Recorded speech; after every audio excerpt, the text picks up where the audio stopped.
ఇక భారత్లో ఉగ్రవాద కార్యకలాపాలకు కుట్ర, ఒక అమెరికన్ సహా 6 ఉక్రెయిన్ పౌరుల అరెస్ట్. ఈ నెల 27 వరకు జ్యుడిషియల్ కస్టడీ. మయన్మార్ మీదుగా మిజోరాంలోకి నిందితులు. నిషేధిత తీవ్రవాద సంస్థలకు ఆయుధాల అందజేత. వారి మొబైల్ ఫోన్ల డేటా విశ్లేషణ ఆధారంగా ఎన్ఐఏ కేసు చేస్తుందంట. భారత్లో ఉగ్రవాద కార్యకలాపాలకు కుట్రలు పన్నుతున్నారంట. కుట్రలు.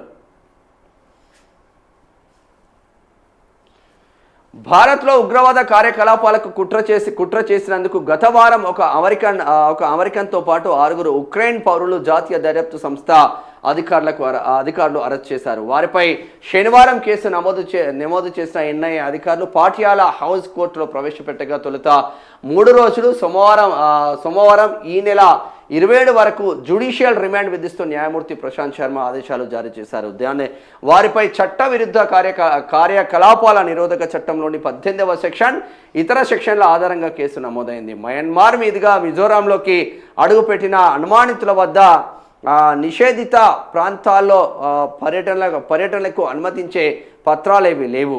అనుమానితుల వద్ద గల మొబైల్ ఫోన్ల డేటా విశ్లేషణ ఆధారంగా వారిపై కేసు నమోదు చేసినట్లు ఎన్ఐఏ తెలిపింది. వీరు భారత్ మీదుగా మయన్మార్కు డ్రోన్లలో ఆయుధాలు సరఫరా చేస్తున్నట్లు అభియోగాలు ఉన్నాయి. దీంతో పాటు భారత్లోని నిషేధిత తీవ్రవాద సంస్థలకు వారు ఆయుధాలు అందజేసి శిక్షణ ఇచ్చినట్లు ఆధారాలు కూడా లభించినాయి అంట. జర జాగ్రత్తగా ఉండండి నాయన. ఇప్పటి వరకు బయటన దేశాలలో బాంబులు మోగుతున్నాయంటే మళ్ళీ తుపాకుల మోతలు మన దగ్గర ఉండకూడదు.